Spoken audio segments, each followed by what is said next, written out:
letter arrive quietly. We do not have our address, do we? No. So welcome everybody, ladies and gentlemen, and dear organizer and dear participants, dear members, and I am also happy to see my president of the section for internal markets affairs, Brian Cassidy, among us. Nice to see you, Brian. Let me first start to explain which language you can use. You can listen and you can speak to French, German, English. No surprise, I hope. Also, you have two possibilities, I used to say, if you want to break a speaker, if your speaker speaks too long. One way is when he takes a breathing, you make an applaud, and he understands that it's time to finish. Or you put the button in front of you here. Which one is that? The gray one. It came in picture in the screen, and you can speak. But wait until you ask for the floor, perhaps. It is my privilege to welcome you to the 5th Forum of Cooperative Banks and SMEs to the European Economic and Social Committee today. I would like to thank the various banking associations for inviting the EESC to co-organize the event and giving us the opportunity to participate fully in this debate together with you. For those who are not familiar with us, we are an official European Union body which represent civil society within the institutional framework.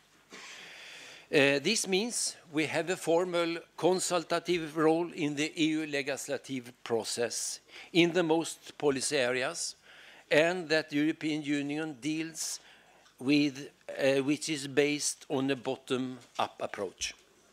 In this, I can say, stormy times, improving SME policy is high on our agenda. SMEs are important drivers of growth, jobs, and social cohesion. But because of the crisis we face, more and more also financing constraints. In 2008 and 2009, they suffered a double shock. A drastic drop in demands for goods and services they provide, and on the top, a credit crunch. These events have had serious effects on SMEs' cash flows and liquidity, as we know. In my opinion, and in the opinion of the committee, SMEs and entrepreneurs are the core of European recovery economic. Investment must continue to flow to this business because they can create growth and jobs. Therefore, it is imperative that we address this recurrent structural problem in order to improve the well-being of our society. My message I will give today is two. First of all, banks and SMEs need to collaborate in a constructive manner to regain mutual trust. Second, the European Union and member states must do their utmost to build a financial and regulatory framework that can stimulate these relationships. To start with the first point, let me remind you of the role of the banking system, if you have forgotten, in the SME financing chain. Studies show that bank lending is still by far the main sources of access to finance for SMEs. But since the beginning of the financial crisis, SMEs have been particularly affected by the tightening credit conditions, as we know. And as a result, debt financing has become more expensive and also difficult to obtain. Money has been called the root of all evil, but also the thing that makes the world go around. And let's remember the song from ABBA, Money, Money, Money. Love it or hate it, an entrepreneurial business cannot live without it.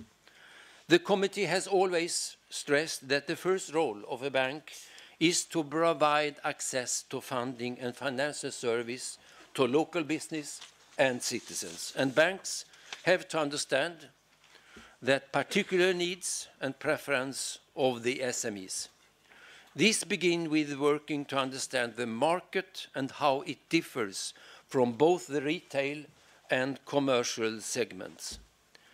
It is of a big importance that banks change the way they do business and manage risks at each stage of the banking value chain. They should, for instance, be able to predict risks without only relying on financial information, but rather using, in our view, more tools such as credit scoring. So, ladies and gentlemen, improving SMEs' access to finance is not only a question of enhancing and improving the supply side. Many of the issues relate to the interaction between companies and financial institutions.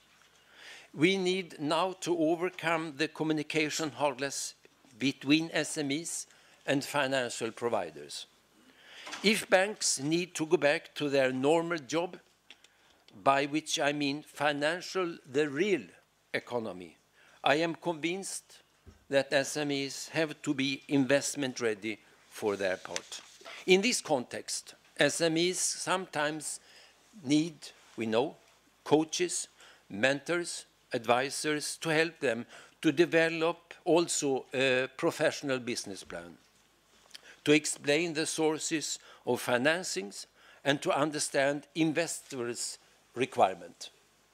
A number of models for investments readiness programs are already in place, at least in some member states.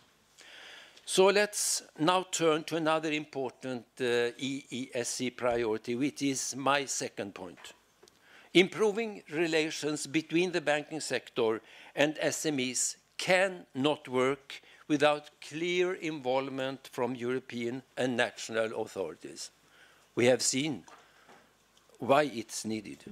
As regards to European regulatory role, we all know that the banking sector environment is going through deep changes.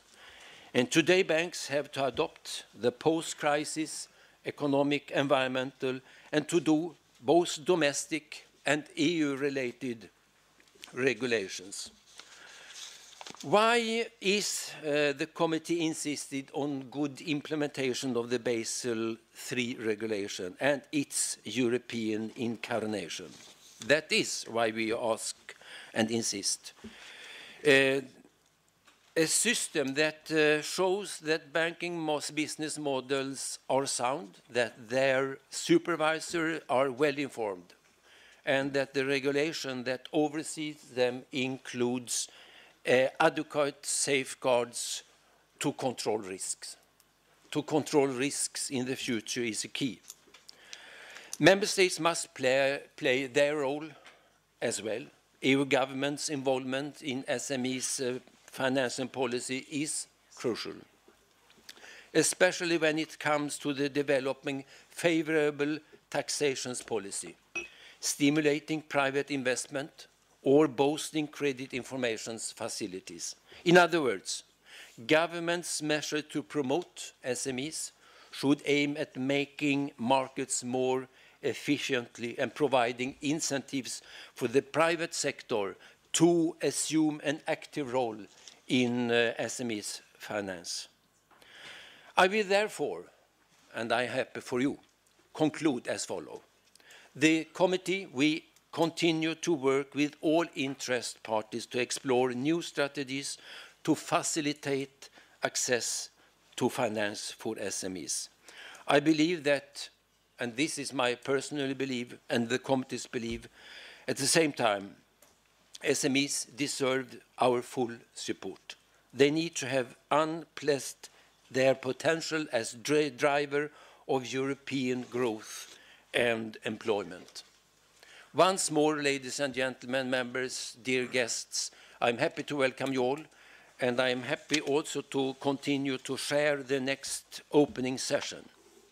Thank you very much. Now, good.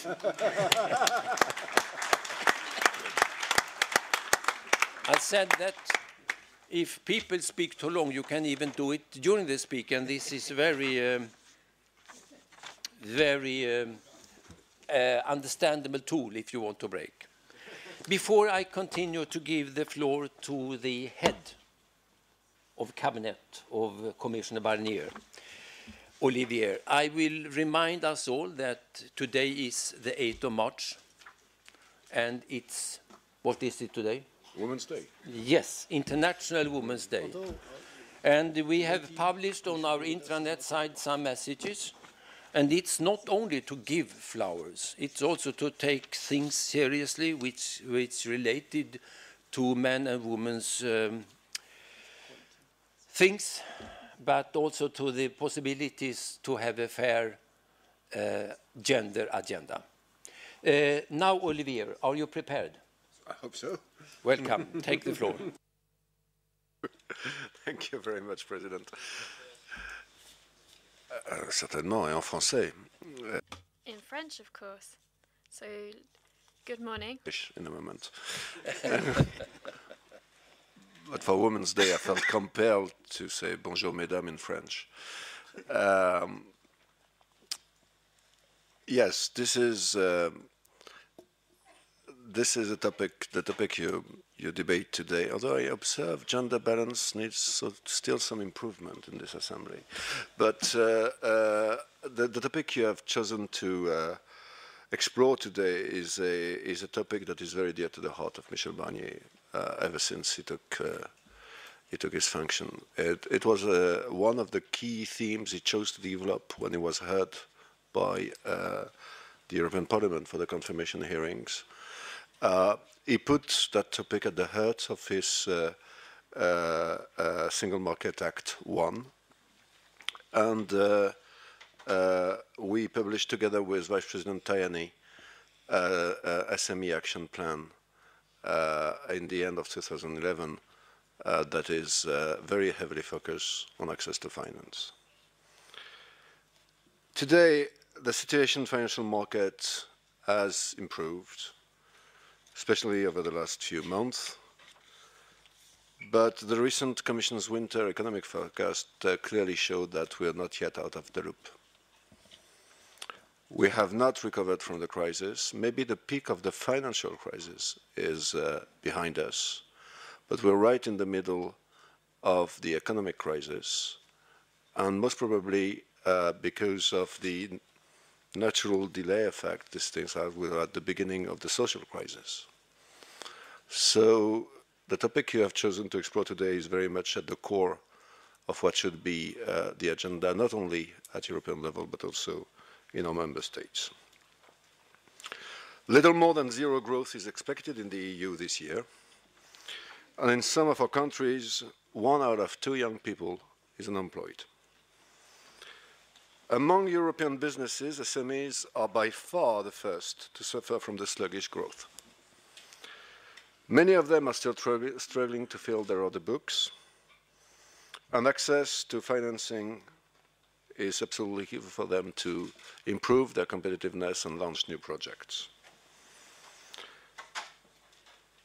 We need SMEs on board to fight unemployment. Let's not forget that Europe's 23 million SMEs account for more than 99% of all businesses in Europe, and that they employ together over 90 million people. Even probably more importantly, they are responsible for 85% of the net job creation in Europe. So these few figures show very clearly that we do need SMEs on board. We do need SMEs on board to fight unemployment, to recover, and to bring Europe to the forefront of innovation. We need SMEs on board to build integrated networks with medium and large companies and join forces to develop new competitive products in fields that will command the competitiveness of the future like clean vehicles, biotechnologies, smart grids, etc. So what is it we can do to help SMEs financing their needs? Well, the first easy answer would be, of course, public spending. Well, I have bad news. All those possibilities, of course, exist and will continue to exist both at EU and national level. Public money becomes more and more scarce.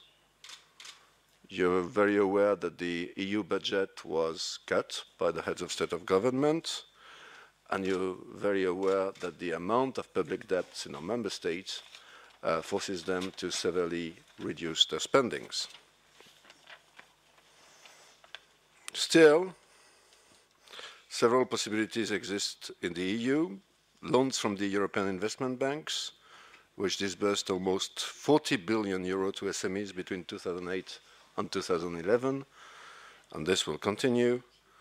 And also in June 2012, the Heads of States and Government agreed on a 120 billion euro growth pact, based in particular on the 60 billion euro increase in lending by the European investment banks. This will first and foremost benefit to SMEs. But as I said, public spending has never been, but is even less these days, the only answer. Public debt is expected to reach 90% in the EU and 95.1% in the Eurozone in 2013, and expressed in terms of GDP. This is the figures that were released last week by Commissioner Rehn in the Commission's winter economic forecast. If we want to bring SMEs back on board, we need to facilitate their access, therefore, to private resources. And the European Commission has proposed concrete measures to do just that. Let us start with venture capital. The issue in the European Union is that we do not have a deep, profound, and liquid market for venture capital. Only 2% of SMEs' funding needs are covered by venture capital in the EU. The corresponding figure in the US is 14%, 1/4. Socially oriented investment funds could also be better developed in Europe. And Mr. Barnier has proposed legislation in both fields, social investment and venture capital, so as to try help creating a deep and liquid European market. We also want to facilitate SMEs' access to capital markets. I think it is fair to say that small cap in Europe doesn't work optimally today. To be on a small cap for a SME today is both complicated and expensive. And the result is that many just do not do it, and therefore do not have a real access to capital markets. One of the things we're researching at the moment is how we could have lighter requirements, cut red tape, cut costs, in order for more SMEs to have access to capital markets. We are going to publish within the month of March, a green paper on long-term investment. This will be a collective opportunity to push this reflection further and to open the debate on specific SMEs issues. For example, could a specific accounting regime for listed SME improve access to financing? If yes, we're certainly ready to undertake that. Would it be possible to develop securitization instruments for SMEs? How and by whom could a market for SME financing be created?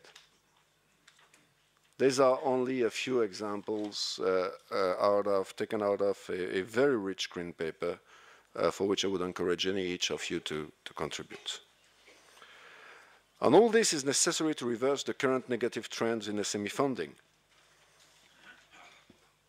But for as much as we need to develop SMEs' access to capital and capital markets, Let us not forget that the current situation is that SMEs depend in Europe for 70% from the banks for their financing. So what I'm talking here about is not about decreasing the banking fundings of SME, but it is about increasing the net total funding for SMEs by adding up to the banks some other sources for financing. But still, there's a need to have a critical review of what we're doing in the fields of banking. And the Green Paper will open in, I think, an unprecedented way for the Commission very open questions about the calibration of prudential and accounting rules for banks, insurance, but also whether, for example, the IFRS are fit for purpose for SMEs. So when implementing our very ambitious financial agenda, some say too ambitious financial agenda, one of our main tasks is to make sure that banks play their role of channeling savings towards innovative SMEs. That is absolutely key. Some would argue that by restoring stability and confidence in the markets, our whole financial regulation will in itself eventually benefit SMEs.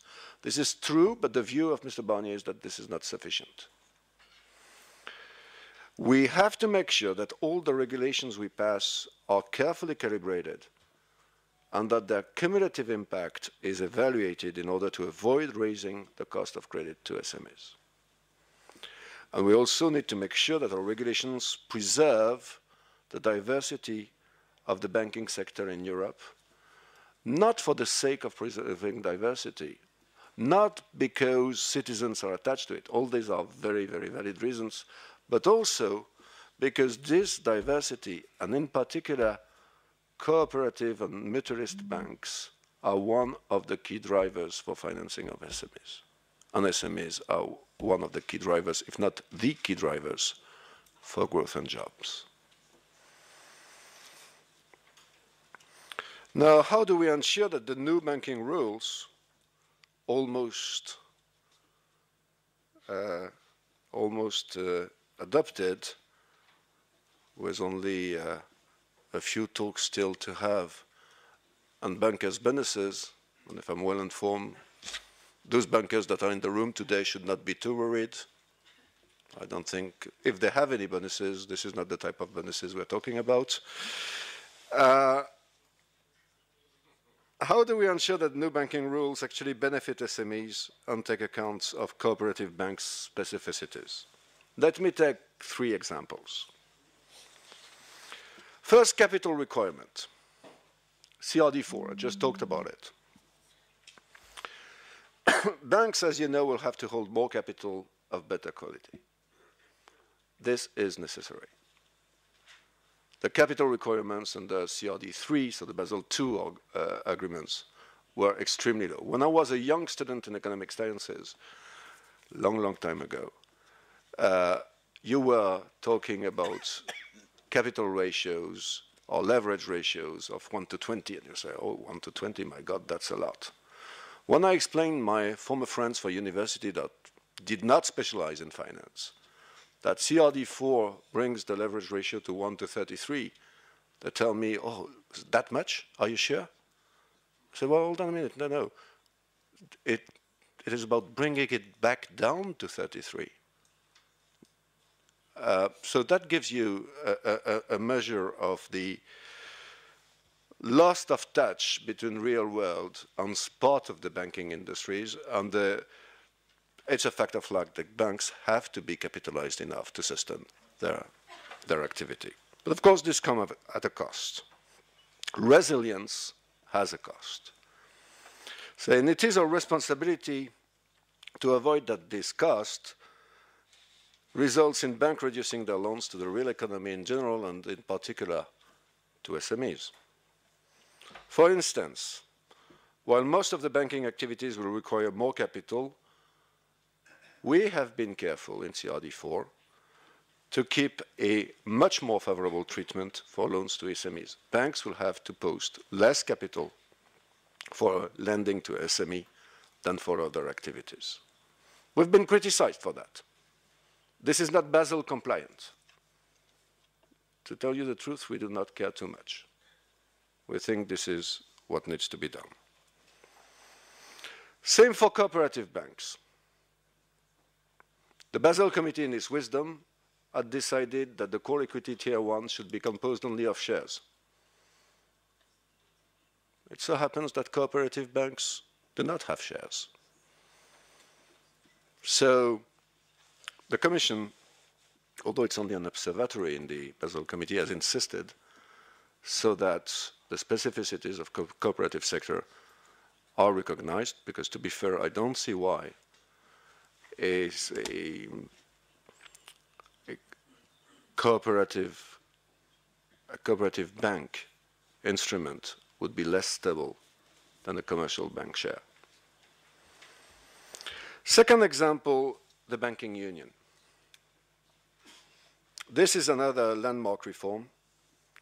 And the first pillar, the single supervisory mechanism, is currently in the last mile of the discussions between the European Parliament and the Council.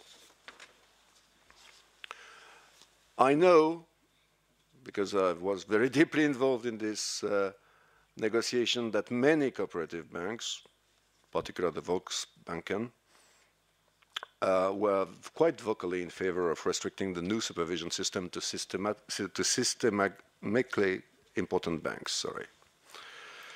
But what is a systemic bank? Would you have thought 3 or 4 years back that Bankia of Spain, which is the most similar example I can find to a cooperative bank in Germany, for example, that Bankia of Spain would have been a systemic bank? I certainly wouldn't have thought it. It happens that it is. It is because it is big enough to destabilize one of the biggest sovereigns in the Eurozone. And if we destabilize one of the biggest sovereigns in the Eurozone, we destabilize the Eurozone. And we all have a problem. And the truth is, nobody is able to draw reliably the line between what is systemic and what is not. This is the reason why we have decided to submit to the single supervisory mechanism all banks in the Eurozone. Does that mean to say that all banks will be supervised, whether they're done in the south of Spain or in Bavaria or in northern France, to a supervisor seated in Frankfurt at the ECB? Of course not. Wouldn't make any sense. What we are creating is a network, heavily relying on the national supervisors, where the system will decide which are the functions that are best exercised closer to the banks or further away. At the two extremes of the system, it's pretty clear that the small regional cooperative banks with no market activity and no exposure abroad will extremely likely, in all cases, be supervised directly by its national supervisor. Of course, and in the framework of the global system. And it is extremely likely that Deutsche Bank of BNP Paribas will be directly supervised entirely from the center, though relying on the national supervisors to do on-site inspections or ensure the daily contacts you need to have with the supervisors. This is the flexible organization we have designed. It is also clear that the new supervisor will adapt its decision to the risk level of each bank and takes into account the specificities of the cooperative sector, because this is what the mere design of the system were prompted to do.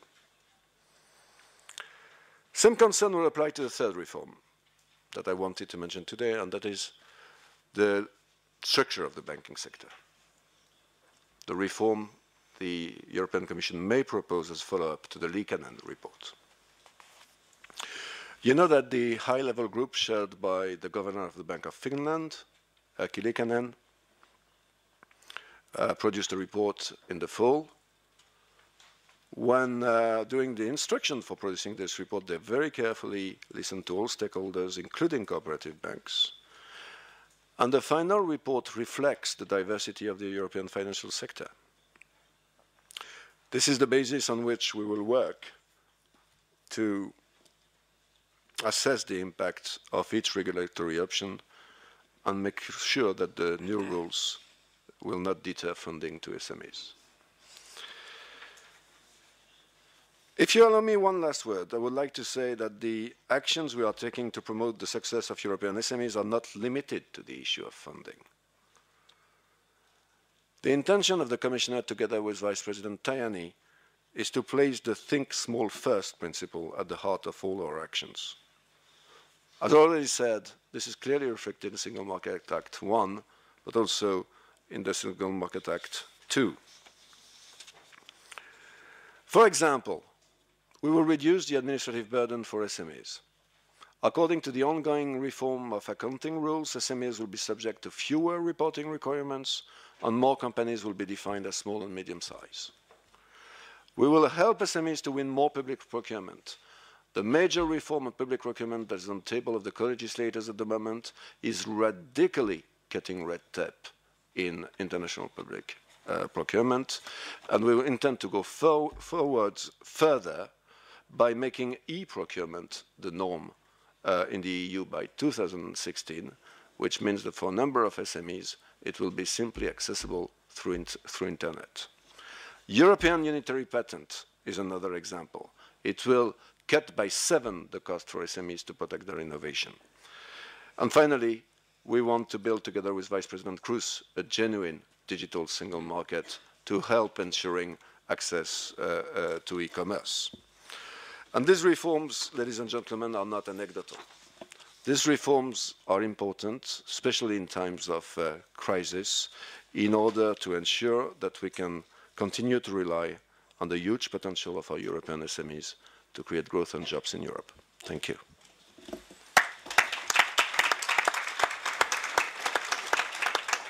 Thanks a lot, Olivier. And perhaps you can also remind us that which big effort your commissioner has done also when it comes to the process to the single market.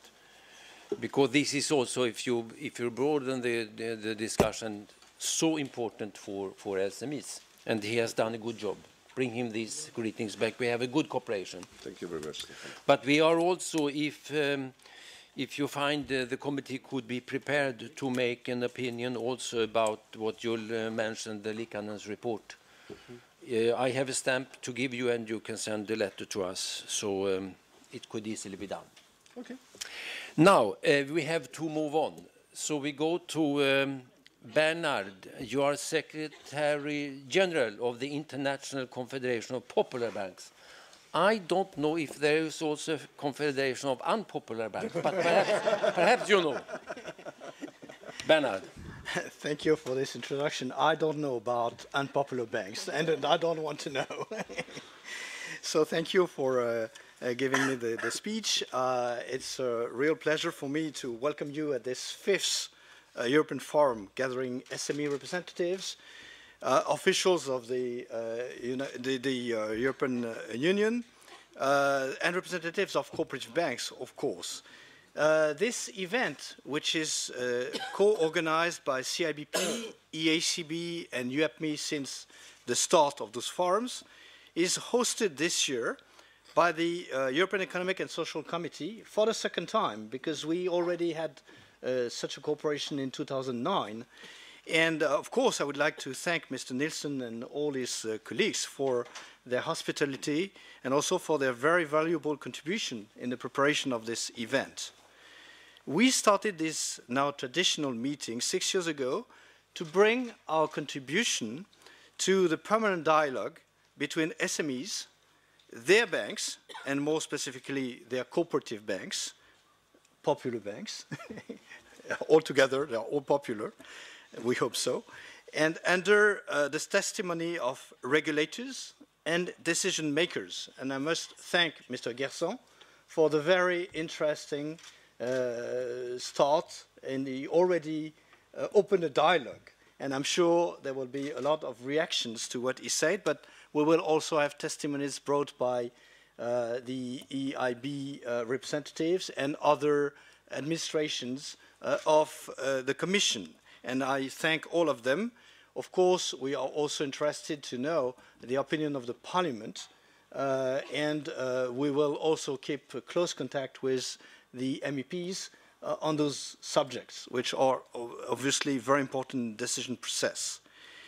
CIBP, which gathers popular banks, Banche Popolari, Volksbanken, in 12 major countries, is especially involved in making sure to maintain a permanent dialogue with SMEs, which are not only their core business, but also their founders and their owners. You were saying that we don't have shareholders, but we have associate members. And of course, our customers are most of the time also our owners. So for us, there is no question about having a good dialogue with the SMEs. Some of the key differentiators of cooperative banking business model are their commitment with local regions and real economy. Such proximity with the customers, particularly SMEs of course, and the territory, constitute the core of the cooperative banking business model. This implies a mutual trust between cooperative banks and SMEs, often arising from the fact that customers might also be our members, our shareholders, and as a result of its commitment and understanding the community they operate in. The proximity to their territory, customers, and community has also an impact on the business behavior of cooperative banks, since it reduces their appetite to move away from their core business and thus contribute to reinforce their resilience and soundness. This also helps to explain the good track record of cooperative banks in terms of loan loss ratios. Such ratios are the result of a sound and comprehensive risk management rather than an unjustified risk-adverse attitude that we may notice from less popular banks, as you say. The dialogue is even more important in this difficult environment where entrepreneurs have to fight against adverse developments of the market, but also have to make sure they will be well understood and supported by their financial partners and by the rule makers. They sometimes feel neglected, if not abandoned, by the institution and by their banks, which might be listening more to bigger and more influential players in the market. At least this is their feeling. Cooperative banks, in particular popular banks, want to maintain the privileged relationship with them by listening to their expectations and trying to find appropriate solutions to their needs. They also want to share with them their own constraints. We hope that this event, by putting together the main actors of our SME world, will bring a significant contributions thanks to the participation of all speakers we have invited. And I must thank them sincerely for having accepted to bring their views in this open and transparent forum of exchanges. So I wish you an excellent forum, and we already started exchanging arguments and ideas, and I hope this forum will be a good continuation of this. Thank you again for organizing and for participating to our forum. And thanks to you and to your association and federation for that we could have this cooperation, which is very useful also for us and for all of us, I hope. From the beginning of my farming business, I was member of the cooperative bank, but things have changed in my country in this sense. We have small cooperative banks, but mine disappeared or merged. Gunilla, you are coming and you are representing them we are until now talking about. So perhaps we can hear your view from the small and medium-sized organizations, your view about banking sector and the problems and challenges. Gunilla. Thank you very much. Dear President, dear ladies and gentlemen, it's a great pleasure for me to open, together with you, this fifth roundtable of cooperative banks and SMEs. Both have not only a long common history, we are also organizing together already for the fifth time this joint event. The reason for doing this, SMEs are not only important clients for cooperative banks, SMEs also depend to a very large extent on financial services provided by your banks to our members. I myself is a Swedish entrepreneur dealing with sanitary fittings and water savers. I have 3 employees. I have 20 years experience by talking with my bank, and at the same time I have been in the board of a Swedish bank during 15 years, so I know also how you talk from the other side. At the same time, I'm in the board of 2 small businesses, developing, researching businesses, and I know how much time they use to find money. I speak today as the president of UEAPME, which represents more than 10 million small and medium-sized enterprises from all over Europe. UEAPME is the voice of these companies in the European Union. The SMEs, which count for 99.8% of all companies, 2/3 of all private employment, and about 60% of the added value